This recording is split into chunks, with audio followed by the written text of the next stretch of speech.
Alright guys, we got a Whirlpool washer here for you today. Top load washer, and it's making some noise for the customer. It's only 4 months old, but the customer didn't want to deal with the warranty, but this is what the sound is. Yeah, we got ourselves a little squeak on this, and what I found is the belt was slipping on this.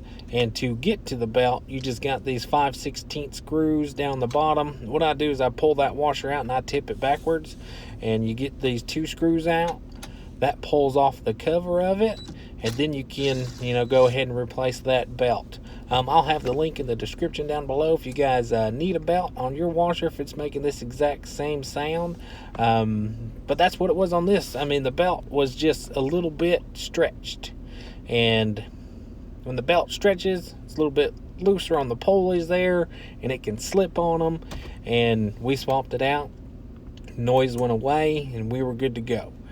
This noise on this one, it did only happen during the ramp up speed of the spin.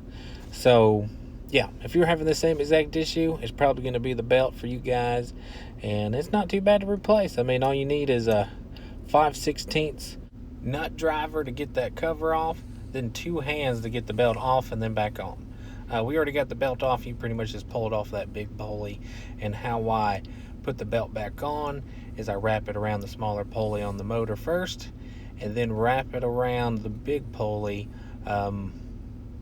while trying to keep it on the smaller pulley. I mean, if you guys ever remember riding a bike and your belt came off, this is the exact way you did it. You put the bike chain on the bigger pulley, and you kicked your pedal forward and it wrapped around it. That's pretty much the same thing you're doing here. Turn that bigger pulley while you're wrapping that belt around it, and that's pretty much it.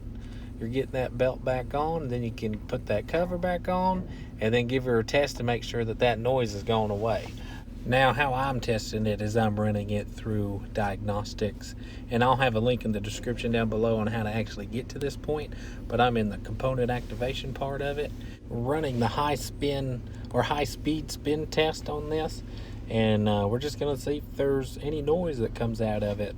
And like I was saying before, we're getting the noise whenever it ramps up. So this thing pretty much starts to spin at a lower speed, and it ramps up. And whenever I was here before, because I had to order a belt, I didn't have one of these on the truck, so I ordered the belt, or before I was running it on a medium spin, and it wouldn't make any noise on the lower spin, but whenever it would ramp up to the medium spin, that's when you'd hear the noise.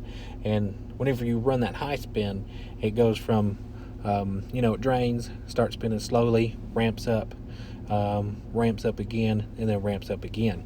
And that's when we were hearing the noise, is on the ramp up. So we're not hearing the noise on this, so we know that this washer is good to go.